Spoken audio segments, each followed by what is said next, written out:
Welcome to Managing Well. In honor of National Mental Health Awareness Month, we are re-airing an episode, Emotional Intelligence 101.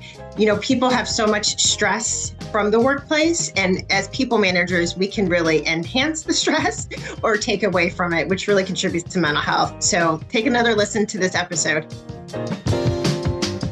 We are so excited to have Elizabeth Byrne, licensed professional counselor, here with us today to have this conversation. So welcome, Elizabeth. Thanks so much, Tanya. Yes. And I should also say that you are also one of our consultants at the Ladipo group. So we do a ton of work together. And so I'm really excited to have the conversation here. Really Me too. So we've talked about this before, but often people, when they are promoted into management positions, they tend to get promoted into management positions because they're so great at their role and job as an individual contributor, but not because of management skills, right? And so people get promoted into management and often don't get any training on how to be a people manager. And so I'm just curious, in your opinion, like, what are the core skills that are needed for good people management?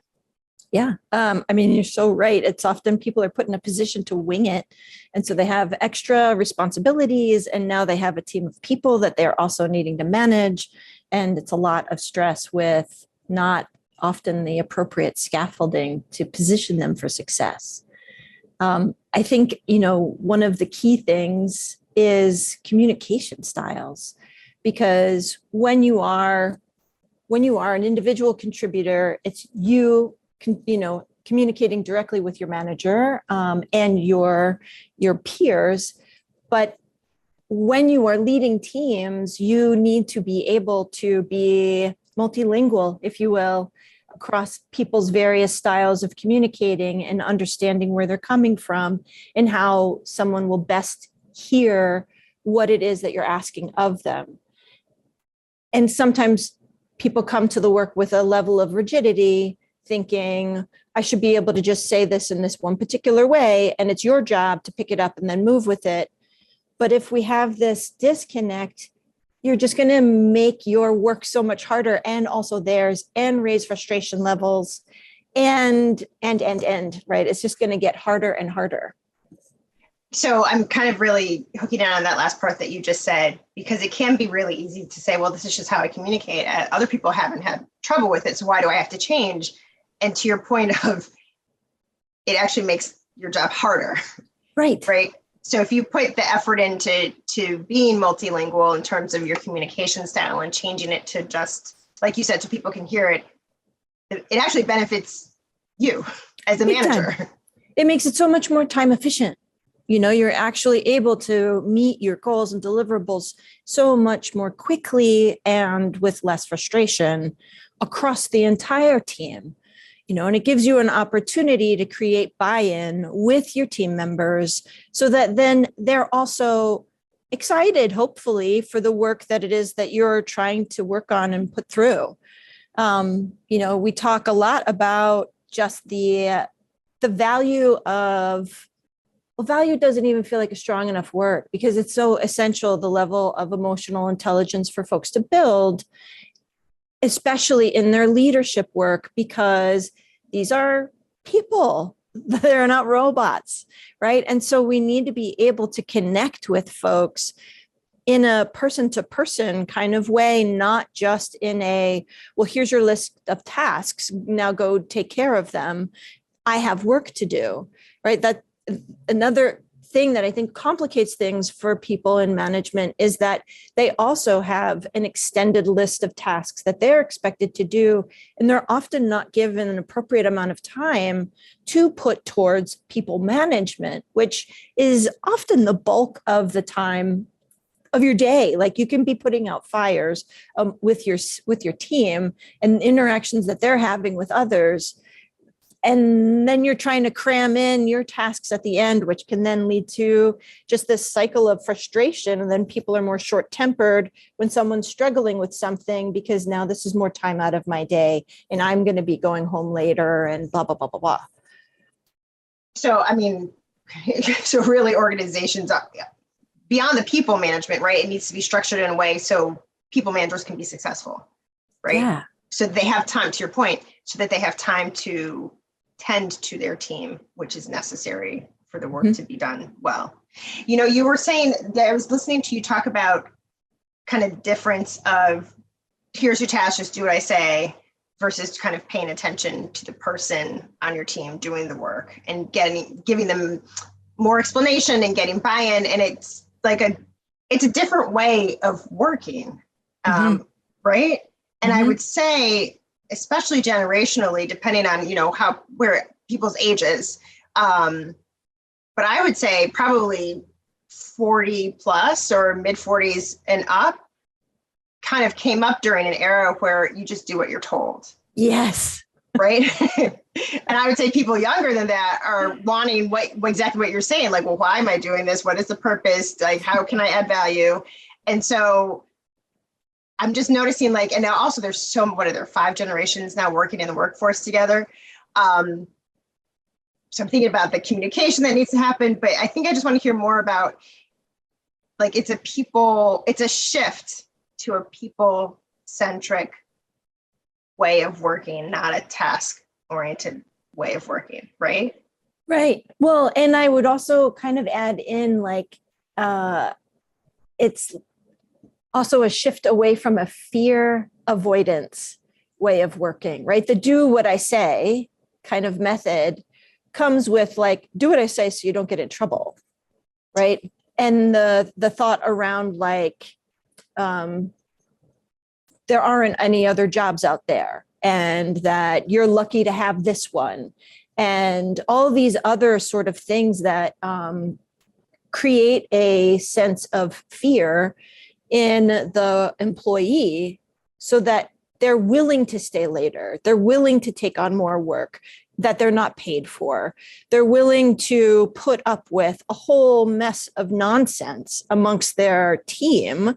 You know, they're willing to kind of just sit and endure microaggression after microaggression, even though they've brought it up to their manager and have gotten lip service, but no action, because there's been that fear planted of there is nothing else out there, or the job market is so tight, or whatever, right? Like, generationally, that has been the thing where the expectation is you might be in a job for decades, right? But there isn't any sort of that has shifted so much, and especially since, like, the last several years, you know, we've seen so many people who have started to see, like, actually, I don't have to put up with this, you know, and management has to move on that. I mean, the fear-based was never great. It was never the way to go, but it was what was passed down, like, after, you know, one after the other. And now we really have to shift gears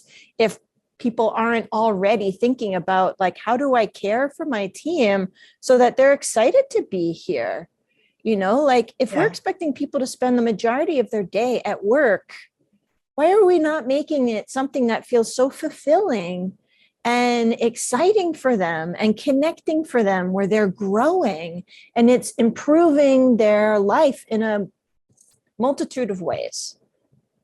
It's a really big shift. It's a cultural shift of how to work and how to manage people's current day expectations, right? You know, when you were talking, I was thinking and wondering, and want to kind of get your take on this. The how do I want to say this? There's always been a lot of people who work, but I think the visibility of who works is now greater.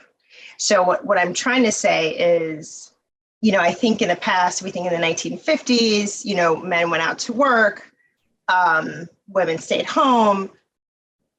It's actually only one narrative, but I feel like that's a story that we've been given. I think a lot of people have always worked, right? Oh, yeah. And it has definitely vary depending on race and gender and class background.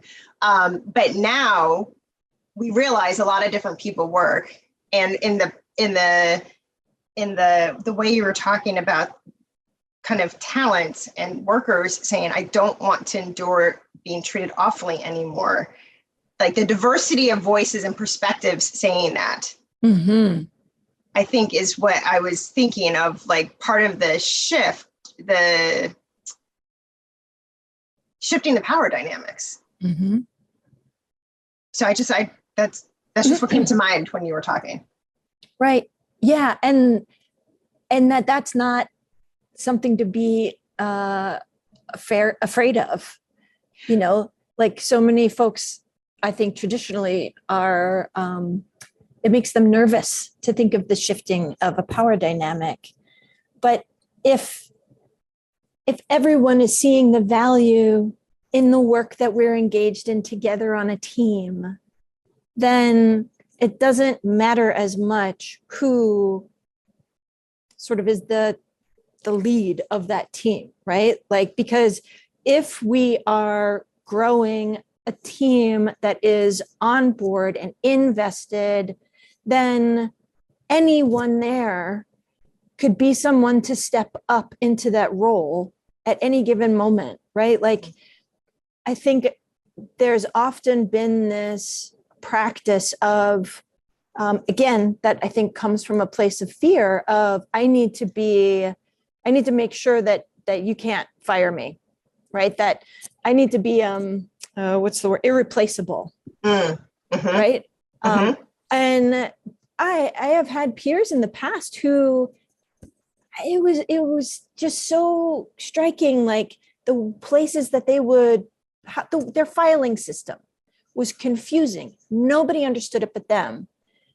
And it was job security for them. Like I literally saw somebody who was likely to be let go, not get let go because nobody understood his system, but like that again is not how we create overall success for an organization. It's not how we create like true success and growth for our people that we're working together with or trying to manage and lead. Like, I don't know, I've always just kind of thought of like, who's going to step in? Like, I should be able to be sick. I should be able to go on vacation. Right. Like everybody should have that opportunity and know that there are other people on their team who are capable, willing, and interested in trying that out. And how do we work to, build up our replacements so that we don't have to stick around all the time. Like it's just, there's so much of it that is counter to the way that folks have been doing this for so long.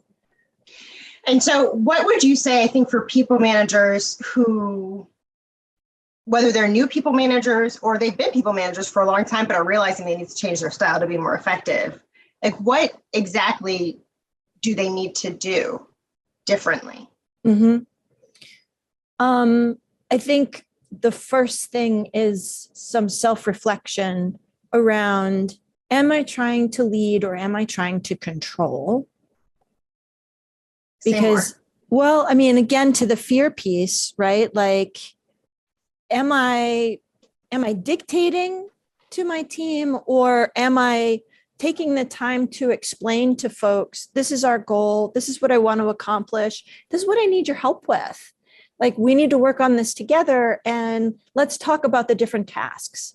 Ideally, you can have a group where someone is like, I hate making phone calls. And someone else is like, I actually don't mind phone calls. I actually kind of like it. Well, great. Now, because we've had this honest conversation, we can divvy up tasks to play to people's strengths, and that's not always possible, but there are often ways where we can be tweaking things to play to what people do best, which is going to bring out their best, right? But it requires a willingness to not necessarily do it the way that you were thinking, right? So as a manager, being willing to hear the feedback from your team and be really open about what they're saying, not have it just be a listening session that goes nowhere, but a listening session that then if I'm the manager, that I'm walking out with actionable items of what to try differently.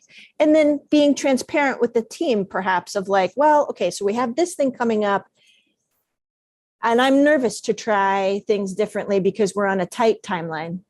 can we do this particular one this way? And I'd like to work with a team to re-envision how we do the next project, so that we have more time to do that. Like being able to know how I'm feeling, name it, put it out there, normalize that. Like I get to be a human too, that is nervous about doing something differently, and asking my team to join me in this process rather than, again, just top down. So you're talking a ton of, the way I'm understanding it, a lot about emotional intelligence and relationship building, right? And so can you just, I guess, say a little bit more, like we hear emotional intelligence a lot, like what exactly does that mean, especially in relationship to being a people manager? I think what a lot of times people think it is can I be smart about emotions to manage you better? And in a almost like manipulative way, although I think a lot of people would not call what they're doing manipulation. But what it really is do I know myself enough so that I'm aware of how I am showing up and impacting those around me, right? Am I a manager who gets visibly frustrated, raises my voice, and uses strong language, and then expects my team to be able to break from the meeting and go do what they're supposed to do, right? Like, because if that's my rhythm, there's a reason why my team is struggling, and it's me. And so being aware of that and then changing it. Yes. Being willing to not raise your voice, not yell, like not try to incite fear. Again, we come back to, am I trying to control you or am I trying to lead? So I have a question, because you talked about self-reflection, and I think that's is important. But sometimes really hard to do. Like sometimes it's hard for us to reflect on what we're doing in a really objective way, because we're not objective, right? Yeah. And you had mentioned getting feedback from your team. So how do you then source feedback, which could then help you do the self-reflection? Like, how do you get honest input from your team? But yeah, let me leave it at that. Like, how do you just get on? Because yeah, I mean, I always say for me, like if I'm asking my team for feedback and everybody says everything's great, there's nothing I can change, yeah, then I know I'm not getting real feedback, right? Right. So how do you get real feedback? Well, I think a big piece of it is you have to put in the work to build the trust. And so that's just period, like for starters, for everything. I would say 360s, asking for anonymous 360s that are truly anonymous, and also looking to peers, folks who have less to lose if they have feedback to give me, listening to what my manager is bringing up as my areas of growth, rather than like if I'm in a position where I always have an excuse for why somebody said something, then I really got to look harder at myself, because there's a reason, like, sure, somebody might have a bad day and they say something. Okay. But if it's not just a one-off, if it keeps coming up, and so am I paying attention? Because that's the other thing. Sometimes people treat things as individual circumstances, like this is a unique situation, and they don't actually back up to see that this is actually something that's been going on for years. What kind of feedback are you getting in your personal life? What does your family say? What does your partner say? What are your kids, if you have them, telling you? Because they're going to be straight up and honest in really rude ways sometimes. But they will tell it to you straight. They will tell you. So just thinking about it in those ways, like where else am I getting, because it's about how we're interacting, right? Like we're not so uniquely different in such a dramatic way at work than we are in the rest of our lives. There are elements that people shift, but there's those core components of how I show up with someone. You can't just make that go away, right? So you can, if you're having a hard time getting feedback at work and a 360 comes with like kind of nothing, a lot of very, I don't know, fluffy kind of responses, then looking elsewhere in your life for feedback that's relatable to work is going to be helpful. But I will say, if your 360 gives you feedback that feels unactionable, have not done the work to create trust, and your team isn't interested in helping you grow because they are probably not feeling like you care about their own growth. Say more about that. Well, it takes, like, if I'm given a survey and I don't, we do this for any kind of survey that shows up, right? Like, how was your doctor visit today? Like, if I don't really care, like, I'm just like, whatever, or I ignore it, or I don't do it. But if I'm like, you know what? I really like this person a lot. I can see how they can grow. And there's this area where they continue to struggle. I wish this would be different for them.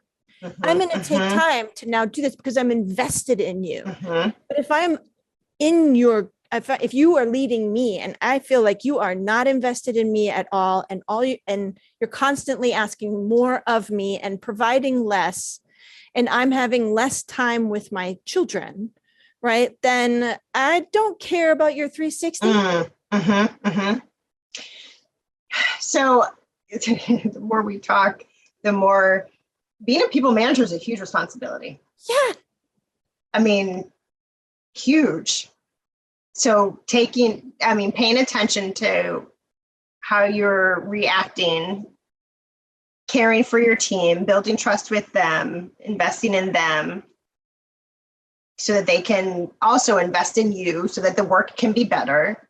That's a big, I think that's a big role and a big charge. And so I'm just curious, how do you suggest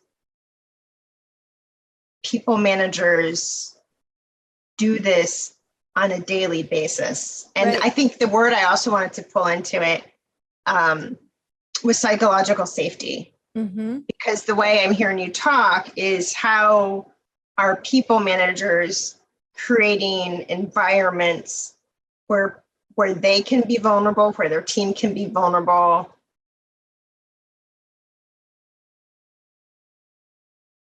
where their team can be vulnerable, and sharing what is relevant to make the work better. And so how do people managers create that kind of space and maintain it, I think, beyond, a twice a year team building exercise? Right? Let's go do a ropes course. Right. Which are great. They're great. I love ropes courses. But yeah, I think, you use the word daily. And I was thinking it's 1,000 little things, right? It's seeing you and asking, how are you? It's noticing when something shifts in how you show up and actually making time to check in. If my story to myself is I'm always too busy, then I'm not going to have a team necessarily that feels cared for and connected. And that doesn't mean we have to go to happy hours all the time and all this extra stuff. It's all like, and I think that's something, those things have their purpose for sure, but a lot of times people lean on these extracurriculars as the space where we get to know each other. Whereas it can happen in every engagement. How am I talking to you? Am I taking a minute to breathe before I jump into a meeting? Am I looking at you? Like, do I really see you? Or am I just trying to blow through the agenda, right? Like, in what ways am I slowing down and willing to slow down to really get a sense of who I am working with and what's going on? And then when I know what's going on, what am I doing about it? Right? Like, one of the things that has kicked up, sometimes talking with managers is like, so what, now I got to be a therapist? Like, no, absolutely not. We're not like that. That is, as you and I know, a huge job. Like, we are not asking that. Or, what we're talking about is extending the same level of openness to everyone on the team as you do to your favorites. Okay. Say that again. Extending the same level of openness that you to everyone on the team that you do to your favorites. Like people already know how to do this, but they do it selectively. You just said it all. You just said it all. I mean, that's how you shift the culture in a really positive way for your team, so that suddenly everybody feels like your favorite because you're treating them that way. Mm-hmm. And so I think there's two things I want to pull out of this. I want people who are listening to pause and think about, what do they do with their favorites? What do they say? What do they offer in terms of time, right? Mm-hmm. And I'd just be curious, Elizabeth, if you would give some kind of concrete examples of what people do with their favorites that we can mimic with everybody. Sure. I mean, at the bare minimum, you smile at your favorite. You look at them and you smile and you say, hey. You know, it's not just, hey, Tanya, hi, blah, blah, blah, blah, right? Like, all right, guess let's get down to it. It's like, hey, Tanya, how are you? How was your weekend? How's your day going? What'd you pack for lunch? You know, like, or like, so basic and simple. So basic. And so powerful. Yeah. I could hear it in your voice, even when you just did the two different ways, right? Mm-hmm. One is like, oh, here we go again. Let's just get through this. Mm-hmm. And the other is, oh, you're excited to see me. That felt good. That felt nice. Mm-hmm. Now, how can I help make this company better and do our work better? Which makes it, you know, like it sounds so like trite in some ways, right? Like, oh, now all I got to do is smile at everybody. It's going to be fine. Like, yes and no. Like, you know, like, it's so different when you're walking on a street and you like see somebody and you smile and you give them a little head nod or you say good morning. I am recognizing you as a human, right? Like I'm seeing you as a person and not just a body passing me on the street. People are often feeling so invisible. And, yes. And that, I mean, that is how you build connection, is by letting people know that you see them and then doing something about it. Right. And so in the doing, it's like, do I know that somebody's got a sick kid and they need some extra time, or they need the flexibility this week to work from home? Can I permit that? And also, can I figure out, okay, so here's the tasks that have to get done that are on your plate today or this week. What do you need help with? Right? Like I can acknowledge that you are in a unique situation this week, and how do we figure out how to get this whole thing still taken care of, and acknowledge that you have some needs that you don't usually have. Right? Like it's that kind of flexibility, or allowing somebody to be like, I am so worn out. I slept terribly. Like, okay, what do you need? Do you need to knock off at do you need a half a day? Like, and a lot of times that can sound like, oh, we're solving everything by giving people time off. But if we think about a large part of how we cause the problem is by sucking up everybody's time well beyond what we're paying them for, providing them with some time back that we're not docking off their PTO, is a way of sort of acknowledging that, you know? And I love all the examples you're giving. And also I'm kind of in my brain couching it with the understanding of how you would treat your favorite. You would see the tiredness, you would hear it in your favorite, you would want to support them, right? Mm-hmm. And it still works. So you would still want them to do their job and get it done. Mm-hmm. But with your favorite, to your point, like you would give the suggestion of, do you need to take time off? You would give you would ask the question of how can we help you get this done so you can still, take care of your sick child. So just focusing on like, how do you treat your favorite? And then how do you replicate that elsewhere? The difference is empathy a lot of times, right? Like we're bringing empathy into those relationships that we value and prioritize. And we don't necessarily put the effort in for it if we don't. Mm-hmm. And people feel that on the surface. Yep, it can look the same. I provide you with the same information, the same resources on paper. Everything is the same. Yeah. But people feel the difference about whether or not you actually care or not. And when we are consistent, then we get to have more honest conversations of like, hey, so I know you're working really hard. And also, I've had to ask for this thing 6 times. That is taking time out of my day. That is derailing my focus.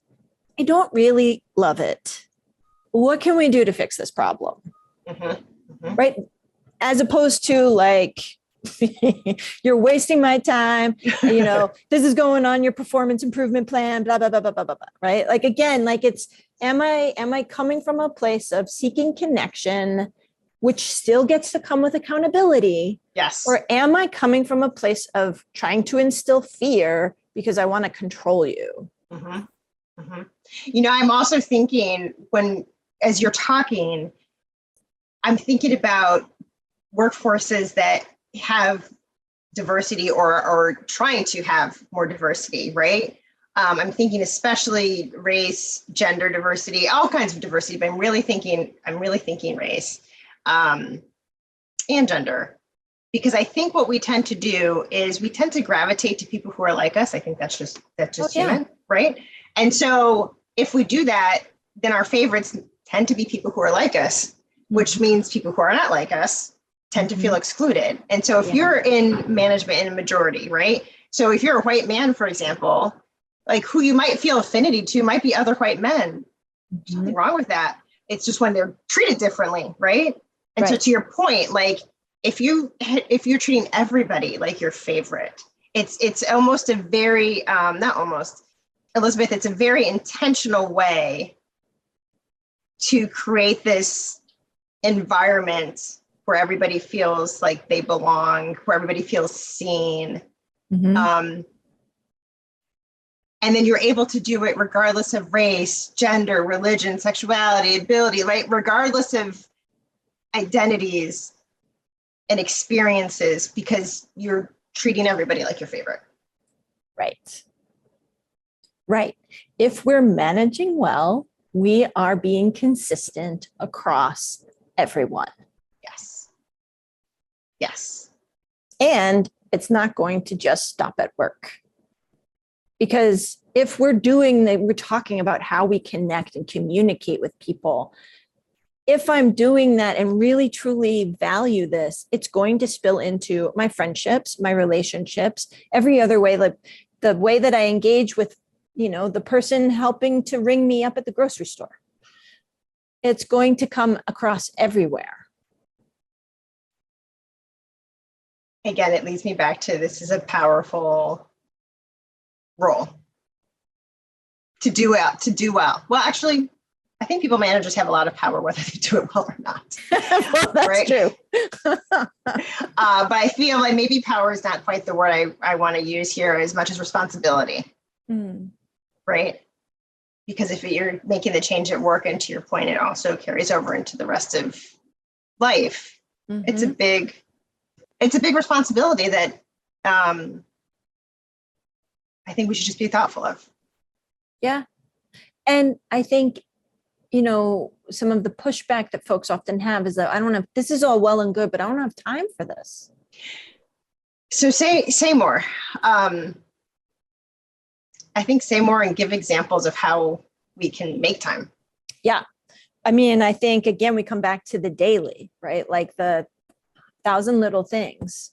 There's so many different ways that we can just, again, by looking at someone, seeing somebody, smiling at them, right? Like that does not take much more than an extra second, or if at all, because you're in the same meeting anyway, right? Like, I might as well smile. Might as well. But it does take a level of a willingness to prioritize doing things differently. And that does take extra time and effort up front. because we're learning new skills. Mhm. We're learning how to engage differently, and we're going to feel awkward about it initially because it's not our usual way, right? Mhm. If we're doing something Mhm. different. And so there needs to be a commitment to, messing up, trying something again, being willing to, like, well, I smiled at that person and they looked at me really awkwardly. And now I feel weird, like it's, middle school cafeteria choosing a table again, right? Like managers are not like exempt from those experiences. And so this is where we come back to how well am I managing my own emotions Mhm. so that they don't spill out everywhere when I'm activated. So I mean, one key thing that would only take an hour a week out of your life, perhaps, is get you a therapist. Well, get a therapist or I love your point, an hour a week of how do you take time for yourself to dump what needs to be dumped, Mhm. to do self-reflection, to process whatever needs to be processed, and to get kind of care and support in that. Yeah. Like what kind of, like, how am I spending my commute if I have one? Yes. Like what kinds of things could be a great place to be listening and learning, Mhm. So there's lots of spaces that we have in our weeks. It's just what we choose to prioritize there. Yeah.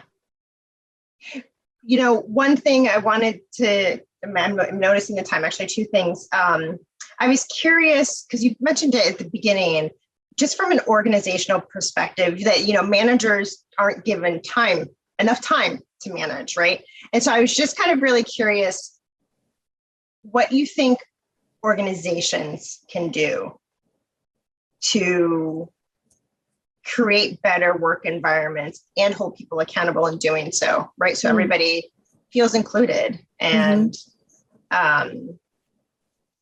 has equitable opportunities. Like, I'm curious from an organizational perspective, not just a people manager perspective, what shifts need to be made, which will ultimately support people managers and everybody else. Right. Like, where can we create that room? Mm-hmm. I mean, I don't imagine many people would argue against reducing meetings, particularly for people in leadership. The entire day can be totally sucked up into meetings. And a lot of times it's sort of useless. I mean, not all of them, but like most meetings can be really truncated down to half the time that they actually take. So that would be my start off, because that is one of the most common feedbacks that we hear people complain about, but then they're the ones showing up to the meetings and scheduling them themselves because that's the norm of the organizational system, so that would be the one first thing I think of. The other thing I'm thinking of is one of the places that I worked at had their system was different than anywhere else. Like everywhere else I worked, it was like just this real grind mentality that you often find in many industries. This one particular place had their norm was 2 days out of the week, there was no meetings. Those were no meeting days. Wow. I know, right? Yeah. You were expected to be taking care of absolutely everything else and being productive about the tasks at hand. It was one of my favorite places to work. I love that from the organizational perspective. Yeah. It was really great. And a lot of would think like, oh my God, 2 days of no meetings. How do you get anything done? Actually, we got all things done. You had 2 days to get all of it done. It was wonderful. You'd be so efficient. Yes. So looking at where, again, we come into shutting down meetings, but like, where can you like offer some protective time? Because I'm just thinking like, when I've been managing teams, I'm thinking of them off the clock. Right. I'm thinking of them first thing in the morning. I'm thinking about different people and what they're going through and what kind of chess pieces do I need to move today so that we can move really cohesively and well, so that's a lot of off the clock time, right? Like, without dedicated time to be able to do that, I don't know how else you get to do, like making space to do what needs to be done. Yeah. Elizabeth, is there anything that you want our listeners to do, anything that you would recommend that they could take and do after listening to this that you think would kind of make the most change or have the biggest impact for them and their team? I would say, like, what first comes to mind is to carve out 30 minutes here or there within a week of really thinking about what kind of manager do I want to be? Because oftentimes, like you said in the beginning, people get hired because they're great at what they do, but not because anybody's given any thought into helping grow them as a manager. And then you're just thrown into like trying to get the daily things done. So making space of really being intentional and proactive of how do I want to be showing up? What kind of manager do I want to be? Thinking about, have I had a manager in my career? Hopefully you have, that I would like to emulate certain things about what they brought to my experience. And that's only going to give the one view, because what worked well for me is not necessarily a universal thing that's going to work well for folks, but it can get you started in thinking about it. And then to asking the team, like, what works well? Like normalizing the fact that we think about this stuff. We should have a conversation of like, how do you respond best? What kind of management style has worked well for you in the past, right? Because these are the people in front of me that I'm trying to lead. It's important for me to know what works for them, not just my best guess. Right. And asking to getting that real feedback. And knowing that a lot of times you have to ask more than once to get a true answer. More than once in different ways. Yep. Elizabeth, thank you. Thank you. Thank you for sharing your knowledge and your expertise and your passion for people being connected and seen and doing good work with accountability. I'm just really, really grateful for you, and sharing the time with you. So thank you. Thanks, Tanya. It's been such a pleasure and an honor to be here. And I always love talking with you about this stuff. I know. I want to keep doing it, but I'm mindful of time. So we'll say for now, and thank you. Thank you for listening to Managing Well. Please be sure to rate, review, and subscribe wherever you get your podcasts. If you want to learn more about today's episode, go to theladipogroup.com/podcast for a worksheet on today's episode. A special thanks to my podcast team and the Ladipo Group who supports this show. Managing Well is produced and edited by Black Faves Brand Studio. I'm your host, Tanya Ladipo. If you have any questions or topics you want to discuss, email me at managingwellpodcast@theladipogroup.com.